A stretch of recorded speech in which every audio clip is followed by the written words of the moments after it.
Both the government and the opposition have suffered a slump in the latest Newspoll. The poll, conducted for The Australian, found both parties struggling to win enough primary support to take power, which could lead them to rely on preference flows at the May 21 election.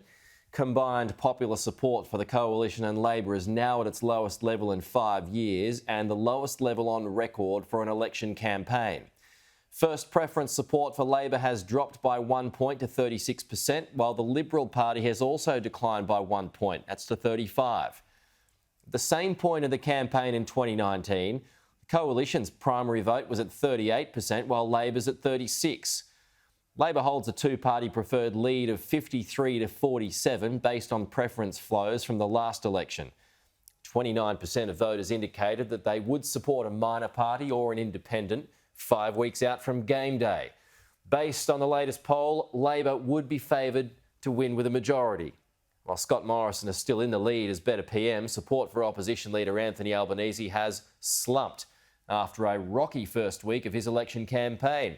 The latest poll shows the Labor leader's approval rating has fallen by 5 points to 37%, and that is the lowest approval rating since he became leader in 2019. Let's bring in political reporter Trudy McIntosh. She's live for us from Perth this morning. Nice and early, Trudy. So she's with the Morrison camp, of course, there. Trudy, the numbers signal trouble for the PM.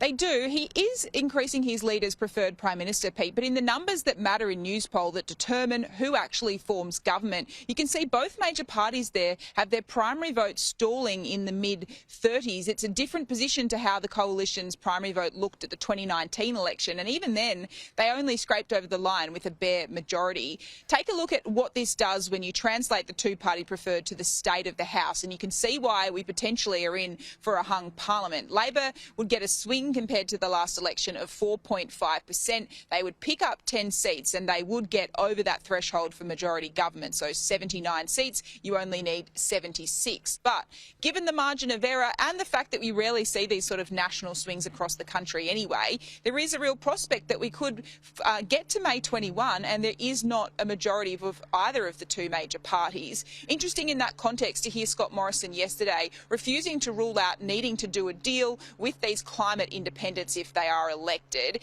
Instead, his focus, though, in that question and answer was around the fact that he believes his own Liberal MPs will win the day. Well, if that doesn't happen, it seems Scott Morrison is at least open to the idea of having to do some sort of deal with the climate independents. Still a long way to go, Pete, but these numbers at the moment signal that the two major parties aren't exactly majorly popular with Australians.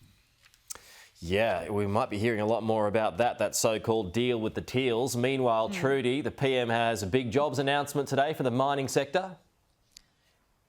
Pete, we know that mining is king in this town of Perth here, and Scott Morrison this morning will be delivering an address to the mining sector. He's going to be promising today 5,000 jobs for the state over the next 10 years. It's a $250 million investment. There's two planks of this. There's the 4 hydrogen hubs that the government's looking to establish, but also a focus on research when it comes to critical minerals. As for the politics of this, Scott Morrison today is going to emphatically rule out ever creating a mining tax or a carbon tax. It would be, I suppose, newsworthy if he was going to do either of those two things, but he wants to weaponise this against Labor, pointing to previous comments made by Anthony Albanese, in particular about a mining tax. It is worth noting that Labor has said many times in this campaign they have no tax changes planned except for when it comes to multinationals, but we don't know, Pete, what those changes are for multinationals and do they affect some of these big multinational mining companies based here in Perth. Yeah, and how much money that's going to raise as well. All right, Trudy, thank you. We'll talk to you again soon.